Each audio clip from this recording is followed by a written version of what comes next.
দেশের 11টি জেলা বন্যায় আক্রান্ত। বন্যা দুর্গত এলাকায় উদ্ধার অভিযান এবং ত্রাণ সামগ্রী বিতরণে কাজ করছে বাংলাদেশ সেনাবাহিনী। এরই মধ্যে এক সেনা সদস্যের একটি ভিডিও সামাজিক যোগাযোগ মাধ্যমে ভাইরাল হয়। এক নারীকে গাড়িতে ওঠানোর জন্য হাঁটুতে সিঁড়ি তৈরি করে আলোচনায় এসেছেন তিনি।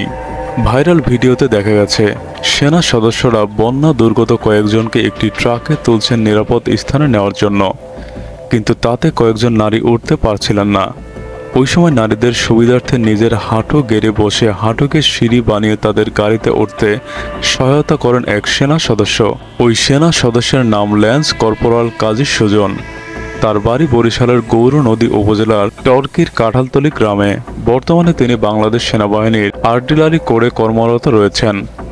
2012 সালে টর্কি বন্দর ভিক্টোরিয়া মাধ্যমিক বিদ্যালয় হতে এসএসসি পরীক্ষায় উত্তীর্ণ হয়ে আর্টিলারি কোরে যোগদান করেন। তিনি দুর্লভ রক্তের গ্রুপ ও নেগেটিভ হওয়া সত্ত্বেও এ পর্যন্ত 23 বার রক্তদান করেন এবং সেনাবাহিনীর রক্তদাতা হিসাবে আখ্যায়িত হন।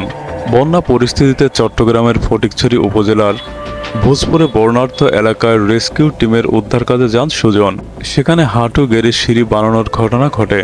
ওই ভিডিও ছড়িয়ে পড়ার পর অনেকেই ফেসবুকে সেনা সদস্য সুজনকে সুপার হিরো আখ্যায়িত করে পোস্ট করেছেন। ল্যান্স কর্পোরাল কাজী সুজন গণমাধ্যমকে বলেন, ছাত্রজীবন থেকেই দেশের উন্নয়নে কাজ করে আসছি।